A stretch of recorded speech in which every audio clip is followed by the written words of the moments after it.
பாக்கு மட்டை தட்டுகள் உற்பத்தி திட்டத்துல பட்டய கிளப்பலாங்க. இன்னைக்கு இது ஒரு வளர்ந்து வரும் தொழில், அருமையா போயிட்டு இருக்குது. ஆனா என்ன நடந்தது ஃபீல்டுல, பல பேரு பழம் தின்னு கொட்டை போட்டவர்களே பயந்துட்டு ஓடிட்டான். காரணம் என்னன்னா, பயம், தனியா ஜெயிச்சிடலாம், உள்குத்து, ஒருத்தருக்கு ஒருத்தர் ஒற்றுமையின்மை, இதுதான் காரணம். ஒற்றுமையோட செயல்பட்டா இந்த தொழில் மட்டுமல்ல, எந்த தொழிலும் சிறந்தது. வெகு சிலர் இன்னைக்கும் இந்த தொழிலில் தட்டி தூள் கிளப்புகின்றார்கள். அவர்கள்னால் முடிஞ்சா ஏன் நம்மளால முடியாது? இன்னைக்கு 28-29 வருஷமா இந்த தொழில் திட்டத்துல இருக்கிறோம் அப்படின்னா விடாமுயற்சி தான். எந்த ஒரு சவாலையும் சந்திச்சு எந்த ஒரு தடையும் தாண்டி போயிட்டு இருக்கிறோம்.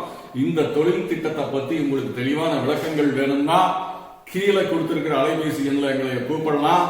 இன்னைக்கு இதனுடைய கரண்ட் ட்ரெண்ட் என்ன, ஏற்றுமதி வாய்ப்புகள் என்ன, இயந்திரம் எப்படி செயல்படுகின்றது, நாங்க எப்படி இயந்திரம் கொடுக்கிறோம், அதனுடைய தரம் என்ன அப்படிங்கறத பத்தி எல்லாம் தெளிவான விளக்கங்கள் கொடுக்கின்றோம்.